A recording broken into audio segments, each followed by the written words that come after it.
People get overly excited for Facebook when the value inside Facebook is going to be in the group or in the one-to-one, one-to-many type of interaction. The consumer, we know, wants to become an expert before they make a purchase, right? We know that they want to know everything and like they are informed consumers like never before. Stick to your brand and have an opinion and agree to it and it's way easier to be canceled than it is to be consistent.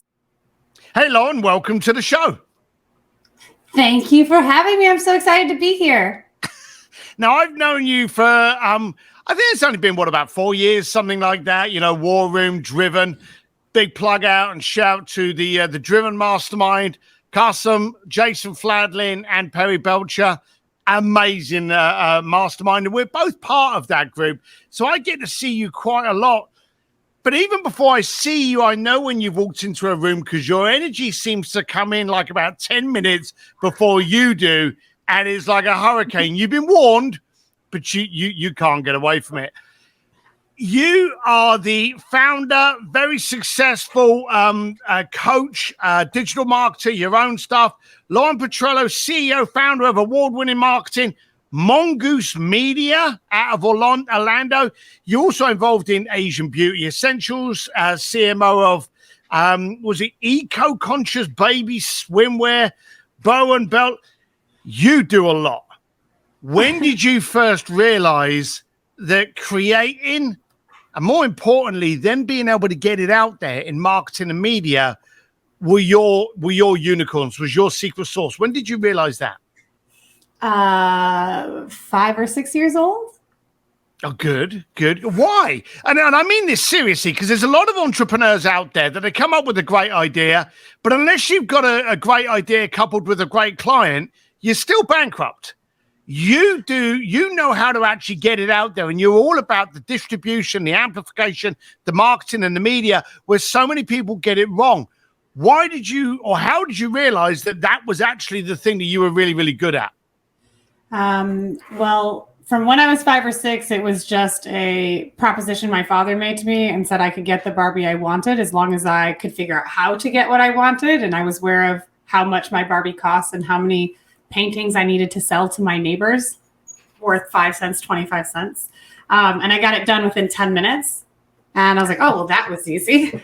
And then as that transpired to my professional career, with one of our first clients, she literally bruised her rear end. I was careful not to swear on that one. But I didn't kick her tushy, but her chair and her floor did, because she had thought she had been reverse robbed, as in thought someone had taken someone else's bank account and put it inside of hers. And when someone calls to tell you that their boss has literally fallen flat on their rear end because they're looking at their bank account and so excited with what they've seen within the first 30 days of what we've done, I was like, oh, well, that didn't take that much effort and was pretty easy. I must be pretty good at this. So when you are good at something and it's your unicorn, it takes very low effort, because you can see, like the Matrix, you can see things that other people can't. So you've got that talent. So now I want to flip it slightly. Where are people going wrong today in the marketing and media to get that product, service, brand out there? I think people neglect the most basic instincts and start trying to advertise to college age and beyond customers versus making it as simple as a third grader could understand what you're selling. And at the end of the day, I always say your success is based on 2 things and 2 things only. Do you have a sexy offer for an obvious audience? Because if you're selling to everyone, no one's buying. And I think most people try to solve for world peace versus just providing a really clear, great offer for someone who obviously wants it and needs it. Hey, I'm sorry for interrupting this podcast. I know it's a brilliant one, but I wanted to talk to you about your room, your connections. Now, we know full well that great things come from great connections and great rooms. Now, if you're in a room full of people that will challenge you, inspire you, motivate you, and support you, then great. But if not, then maybe I have the solution for you. Head on over to stevedsims.com, look up Sims Distillery there, and join our community of creative disruptors, those that are only not there to help you and motivate and actually give you information, but to support and answer questions. We very much vet the room to make sure that we support each other's growth. We all want each other to grow. So if you want to be in the right room, head on over to stevedsims.com/Sims Distillery, and I'll see you inside my room. Enjoy the rest of the show. Break that down. Sexy offer. Everyone thinks their offer's sexy. Everyone thinks that their offer is huge value. So they build this sexy offer. But I fear a lot of people miss out on the second part of that, an obvious audience. What is an obvious audience? I can use one example of a client we work with. They advertise specifically to photographers, and photographers is a really large audience, and that feels super obvious because I only work with photographers. But within the realm of photographers, our most successful campaigns are towards those specifically for newborn photographers, those specifically for wedding photographers, and those specifically for product photographers. Yes, others will jump in, but our most cost-effective ads are the ones that are saying, hey, you are not just any type of photographer, you are a newborn photographer. I see you, I get you. And then especially in the Facebook ad space where your creative curates your audience, someone is going to resonate and be like, oh, I am a newborn photographer. They're not lumping me in with everybody else. It's so obvious for me that I'm here and you have my attention. Now, we know the line, the riches are in the niches. We know that. It's been engraved on our foreheads and T-shirts forever. But we jump onto any kind of advertising, and let's be blunt, Facebook makes stupid people stupider. They make it so easy just to push a boost that, people that actually advertise forever are looking at it going, that's not the smartest way because you're doing a catch-all. And as you say, you don't want to be catching everyone. You want to be catching the few that have the problem that you are the solution to. So if we know the riches are in the niches, but marketing by pushing that boost post makes it too easy for us to go wide, why aren't we stepping back? Because quite simply, by niching down, your dollars go further into your saturated market rather than to anyone that's a looky-loo and just happens to be in the vicinity. Why aren't we niching down? Are we scared of it? Most often conversations are, but I want more money. And you may think that it's fear motivating it. I honestly think it's greed and a self-absorbed understanding of how good their product is because it's their baby. And so some things that I have been complimented or disregarded for is the unniceness I will approach someone's baby. Like I'm no problem calling someone's offer ugly, calling their baby ugly, and I will destroy all their hard work and effort and just simply say, I don't know who the obvious audience this product solves for. And so I think it just goes to egos and like, this is perfect. Everyone wants it. But aren't you saving them money by being that direct? Oh, yeah. No, I mean, I've never gotten paid so much as I do when someone's like, yes, like I want the destruction queen. I want you to destroy this. I'm not paying you for your opinion to be nice to me. I'm paying for your opinion based on professional standards. Like I've worked for huge universities. I've done advertising for the Walt Disney Company. I'm not coming from opinion. I'm coming from stats backed by like tens of millions of dollars a year. So we want directness. And that comes down to, again, fundamentally what this entire podcast is about. The ability to communicate. In today's world, I'm sitting here going, great, there's Lauren there. I've got a product. I think it's the balls and it's brilliant. And, everyone in the planet's going to want it. But Lauren's going to come along as an expert and go, you don't know what you're talking about, Steve. You need to polish that up. You need to get rid of that part of the offer because it's not going to sit with everyone and it's not going to sit with your obvious client. Surely that's what we want. But again, today, conversationally, we're worried about triggering people. We're worried about alienating people. We're worried about confronting people. But by doing that, we're there looking after their best interests. Just because you got someone going, hey, I'm going to jump in that fire. Us going, no, don't be a moron. Don't do it. We're trying to save them to make mistakes. Why don't people get it? When an expert like you steps in and go, hey, You can spend that money, but it's going to be a waste. Why are we still having a problem to that kind of interaction?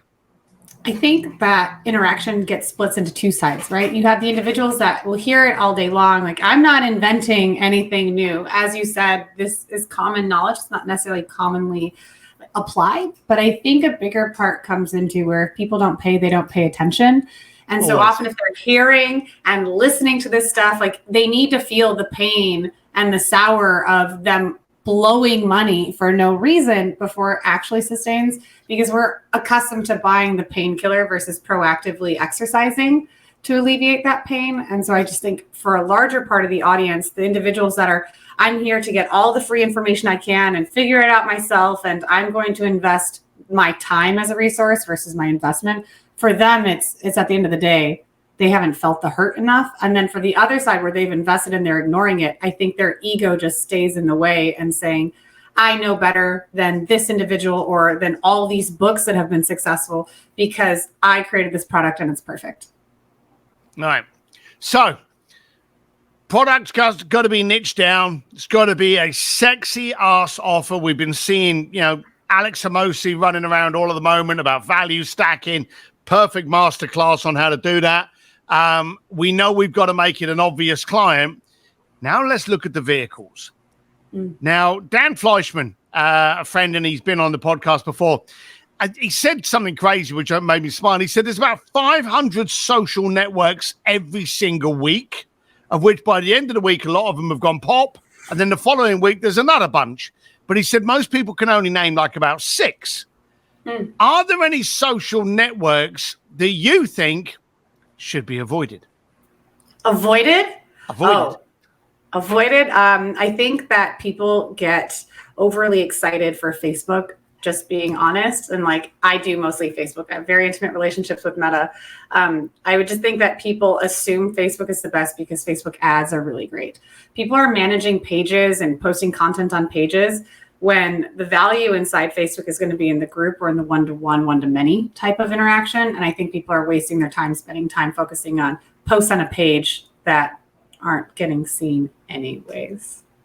Oh, wow. Okay, that ended your Meta account.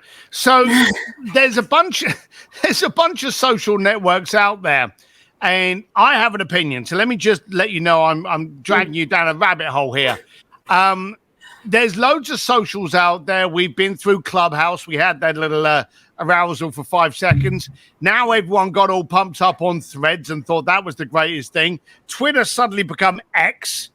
X what? But it became X. So what are your thoughts about getting on all social platforms? I think you should only get on the social platforms you're actually going to be consistent on. A lot of folks will be like, hey, where do I start? Do I do emails? Do I do blogs? Do I do PPC? Do I do social? The only thing that matters is where can you be consistent? Because you're going to these larger audiences have enough people like LinkedIn and Twitter and Pinterest. There's hundreds of thousands, if not hundreds of millions of active users on those platforms. I think people are overcomplicating it. Like, what is the obvious answer in this is where can you show up consistently so that you don't ghost your end consumer? It's just going to be at the end of the day, consistency wins. And you know that as an entrepreneur, with all the people that have been on this podcast, like it's not an instant success. Like, you have to work towards it and show up, because when you show up, you win. I think it was Jesse Itzler said that, 90% of people stop after 3 weeks. And he said, it doesn't matter what you're doing. If you keep going, you are going to become more qualified than basically 80% of the planet because of it. Or 90% of the planet because of it. I'm going to get a bad thing about my math now, and I don't care. But the point of consistency is a running theme. And we do get tired quickly. And I had a guy a while back turned around and said, you got dogs, haven't you, Steve? And I went, yeah. He said, what watch do they wear? And I was like, and you knew it was a trick question. You knew you were about to, get something out of it. And I was like, they don't wear a watch. What are you getting at? He said, but they know when it's feeding time. Now, inherently, we know when to expect something. I remember once we release our podcast every Tuesday. And I remember one time we released it on a Wednesday and we had people contact us. And that was the thing. You put stuff out there and quite often you're like, is anyone watching? And you sometimes think, if I'm a day late, what's it matter? But if you're feeding people, they expect it consistent within the quality and the timing. And that's where people go wrong. They go, well, I got a Pinterest. It doesn't give me anything.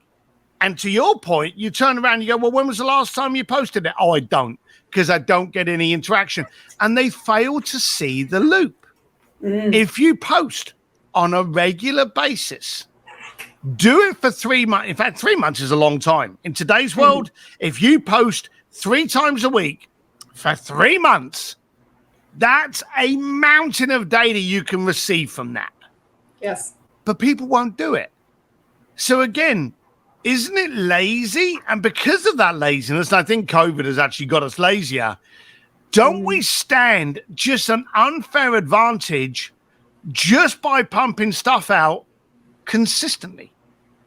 1,000%. You were saying like what, 3 weeks? I thought that was generous because honestly, it's like you have a gnat's attention. And in that earlier side of where you have to be politically sensitive to what you're saying, and it's where, I don't want to go too far and alienate people. I want to be inauthentic to yourself, but overly inclusive to everyone else. I'm not saying like be an asshole, but I'm saying like stick to your brand and have an opinion and agree to it. Because when you set up people and their expectations and then you fail them, you've lied and lost their trust. And it's way easier to be canceled than it is to be consistent. So yeah, if you are willing to show up and be consistent, you do have that unfair advantage because there are lazy marketers. And going back to earlier, like why don't brands stick to really simple offers and why do they not have sexy offers for obvious audiences? Because they get distracted or they get bored with their offer and they make assumptions that this must not work anymore because they're bored of it and they've seen it enough, but they haven't tapped into most of their audience. And they assume that everyone's listening to every single thing that they say and they're the only email in the inbox and the only social they follow. It is sad when you actually start over, and again, this is an entrepreneurial trait. As soon as everything goes well, entrepreneurs step in and fuck it up. It's what we do. And you're right. When we're looking at our offer, we go, oh, hang on a minute. And it's like we painted a wall and there's a slight different shade on it. And that's the only thing we can see. No one else notices it, but we notice it. And we overanalyze our own product too much rather than keeping it simple. Are we scared of being, up for the public court of approval and worrying about perfection? Because let's be honest, you got Alex Hormozi. He's on there with his wife beater and his cap, talking about his book, and he's very authentic. He's he's not there buttoned up with a suit on. And then you got other people that love to wear suits. That's fine. But we can sometimes look at our stuff and be the one that judges our product when really we should really just put it out there and go, does it work for you? And let them be the judge. Are we scared of public approval?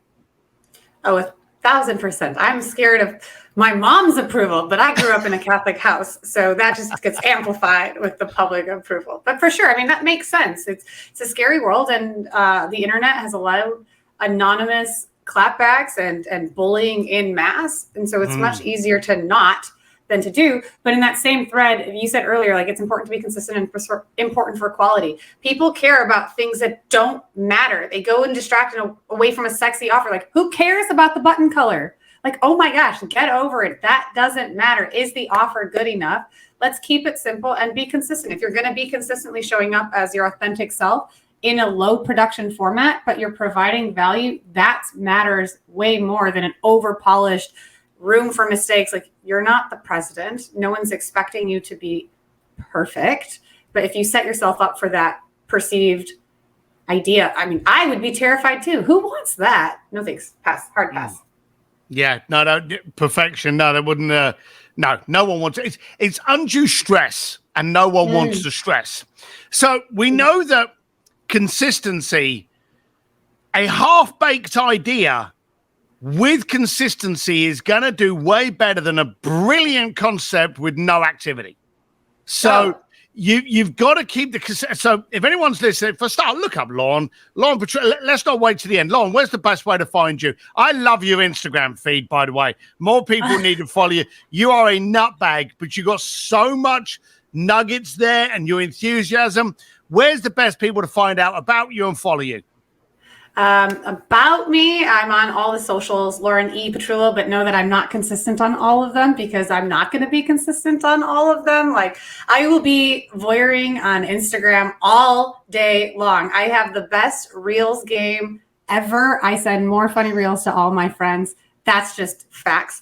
But if you want to follow stuff that we've been doing, mongoosemedia.us is our website where we are very consistent on the content that we put up there on the website and like our blogs and stuff. If you're looking to have a sexy offer for an obvious audience and like have someone be mean to you in a nice way.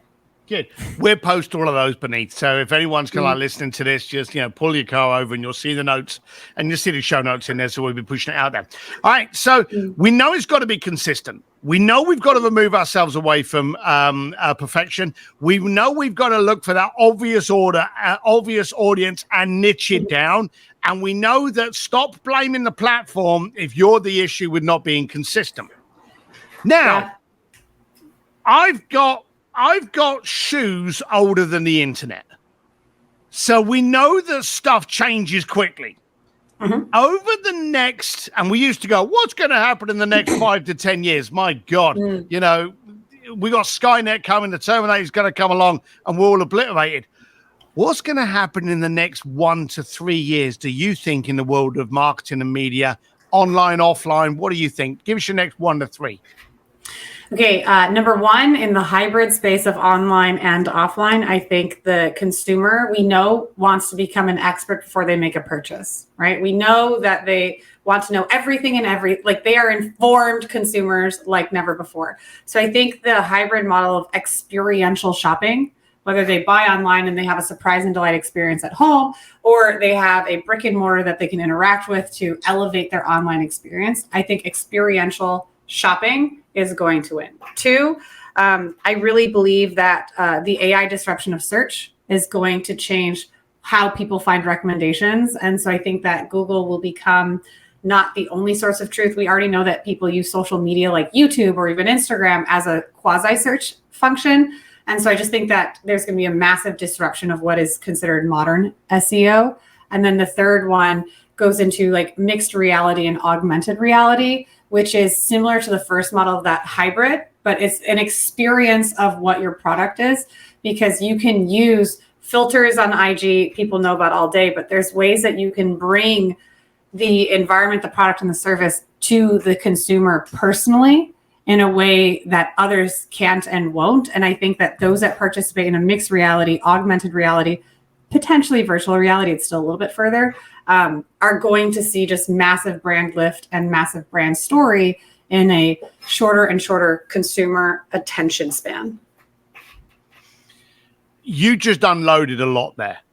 And we know that quite simply, everyone sitting out there is not going to do every part of that. One of the things that slightly not shocked me, but I wasn't expecting to come out of you, was the experiential at home or bricks and mortar experience. Now, there's a lot of people out there at the moment that are going, everything's going online. And there's a lot of people that go, very, very shortly, I'll be able to put on my Oculus or my Apple goggles or whatever, and I'll be able to walk through the mall and I'll be able to try it on myself. But that's taken us away from our core principle and our core trait as a human being, which is to connect with another like-minded human being that we feel gets us, whether or not we're in a shop and they're talking to us about motorcycle parts or handbags or whatever it is. We still have this inherent need to connect. And what you said right at the beginning was creating an experience that enhances that connection, but also handcuffs it so that when you want something, and I'm a perfect example. Today, this morning, I got a coupon code from a competitor of my favorite bike company, and I contacted my favorite bike company to go, hey, I need these parts that you sell, but your competitor's got a code. Can you honor that code so you get a business? And of course, straight off the bat, they went absolutely. And they ended up giving me the code because I love working with these people. You're saying that more and more we need that, so we're not actually going to soften on it. You think we actually need it more. And here's the dumb thing. By doing it, you're going to really stand out. 1,000%. There's already real life examples. I mean, there's a Nutella store in the city of Chicago that opened up. It was highly experiential. M&M, they do all these experiences kind of components too, but it's the need for human connection. We don't have the Blockbuster where we can practice small talk.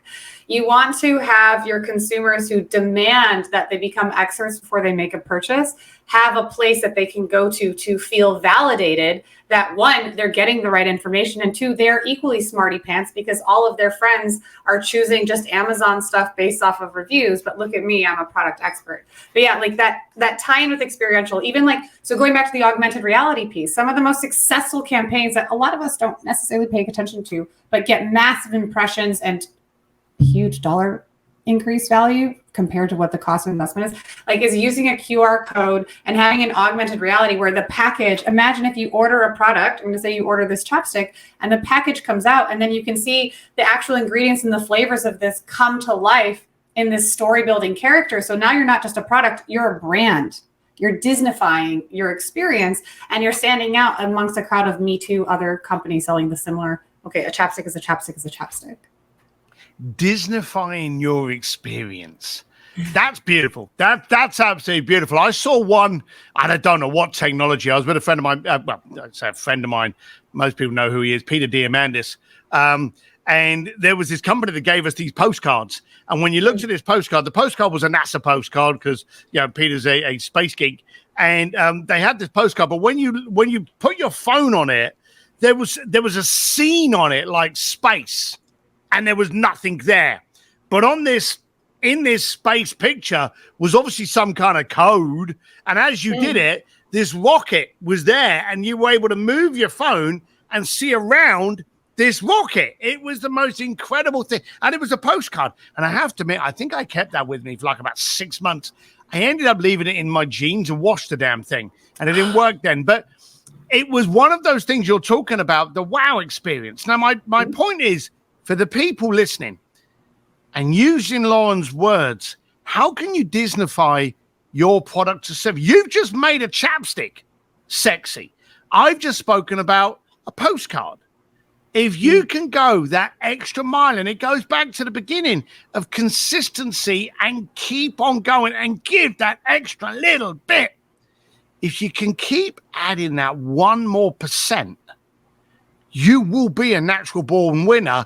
Just because most people, and there's a technical term, lazy shits, won't actually do it. And so you naturally become a winner just by outlasting your competitors. Over the next years, do you think that human interaction, I said human, I didn't say in person, this could be online, it could be over a phone call, human interaction, the necessity for it is going to increase or decrease? I think that's a good question because I think there's honestly, depending on what that timeline is, I think there's going to be confusion of what is human interaction because I think that we've gotten a place where we're developing really sophisticated human-like interactions. And if someone wants to geek out in stuff with like Meta, I was a member of the Global Innovation Committee with Meta. There was a band of like 9 of us in the United States that were handpicked and like another 10 or so worldwide where we were working on like innovation products and emerging technologies. So if you look into the space of a digital twin, that's where I'm just going to be like, this is for like the super geek. So if this doesn't apply to you, like, don't worry. But if you're really into this, like DM me because I'm obsessed on this topic. But like digital twins, you can have a digital avatar where you get to upload all of your stuff. This really has a lot of applications for post-mortem experiences, but personal collaboration as well, where I'll be able to make a digital twin that my team at Mongoose Media, like our pack, will be able to meet with and brainstorm alongside of, but it's not me. So just the human experience, yes, there's going to be a demand for it. I just think there's going to be confusion or catfishing a lot, for a lack of a better term, of what is an actual human experience. Yeah, there's a lot of that going on now. I think there was some girl that avatared herself and was doing some kind of chat bot, and it was some kind of sexy talk or something like that. And she was making a fortune, and it was his avatar. And a lot of people, like the chat bots, let's be serious, the chat bots are getting fantastic. And we both know Perry Belcher, who's an absolute genius at pretty much everything, but he's really turned his focus onto AI at the moment. And the apps and the tools where he can recreate himself. And actually, I don't know if you saw this, but a big shout out to two of our friends, Ryan Dice and Roland Frazier. Did you see that podcast where they actually AI'd the thing? No. This is ridiculous. And I'm actually going to put a link. This is weird. I'm going to put a link to somebody else's podcast at the bottom of our podcast. But we love Roland and Ryan in any case. But Roland actually went into ChatGPT and asked the AI to produce a dialogue between two people based on the fors and againsts of AI. And once he got conflicting this dialogue, this script, he then uploaded data of himself and his style and Ryan's style, and then said, now replicate this in the style of Roland Frazier being person number one and Ryan Dice being person number two. And then with that, they actually used, and I think it was 11 Labs, the voice activation software. They both recorded their own voices and uploaded it, and then got 11 Labs to actually do the script. And the entire podcast was done through AI-generated tone, voice, and vocals on script from. So they weren't involved in this podcast, but produced an argumentative podcast on the fors and against of AI generated by AI. That's amazing. Like, I love that application, and what a brilliant way to be lazy and consistent in the same capacity. Oh, it was incredible. Now, of course, anyone that knows Ryan and Roland will listen to it, and there'll be a couple of bits in there going, no. But how long before we're not going to be able to catch it out? Oh, it exists today. I don't think there's a timeline of how long before we can't. It currently exists. Like, there's applications in Japan. There's one thing that I don't think a lot of people talk about, which is crazy, is Japan has a rock star that's a hologram, and it has been a huge success. It's a hologram. And friends of mine, they do Hard Rock Japan. They licensed her to be part of the Sapporo Snow Festival, which was like $250,000 or something like that, to have a hologram perform. And that hologram can be anywhere. It already exists today, where it's tons of confusion. Deepfake has been around since the Obama election in 2008. I just don't think it's been commercially applied, and the masses have adopted it because we're lazy and we're chasing whatever shiny object seems cheapest and quickest for us to spend our 3 weeks on and then give up. Wow. Again, Lauren, you're absolutely brilliant. I love you. I vouch for you. You've got to reach out to Lauren. You've got to follow her. Not only is she sharp as hell, she'll make you smile. And that's never a bad thing. Lauren, thank you so much for spending the time with me this morning. I really appreciate you, and for you turning up to help my peeps on this podcast. Oh my gosh, I had the most fun. And so I cannot say enough about you, by the way, Steve. Like, I remember hearing you the first time and just being like, oh my gosh, this is like the sexy offer, and I am the obvious audience for everything you talk about. And so I just want you to know I'm all in on everything that you do, and I appreciate you as a human being so much. Well, I'm going to go and mention to my wife that I've been called a sexy offer. I'm not quite sure she'll actually believe it, but I'll probably make it up. That will probably be embellished way before I make it to her. But Lauren, thank you very much for being here, and I look forward to seeing you soon. Absolutely. Cheers. Bye.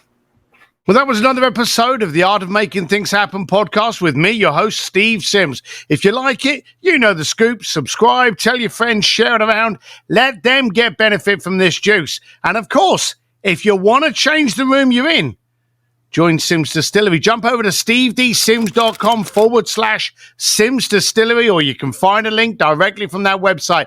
That's the room where creative disruptors get together to actually help each other become better. If you've got standards or you want higher standards, join the right room. See you next time.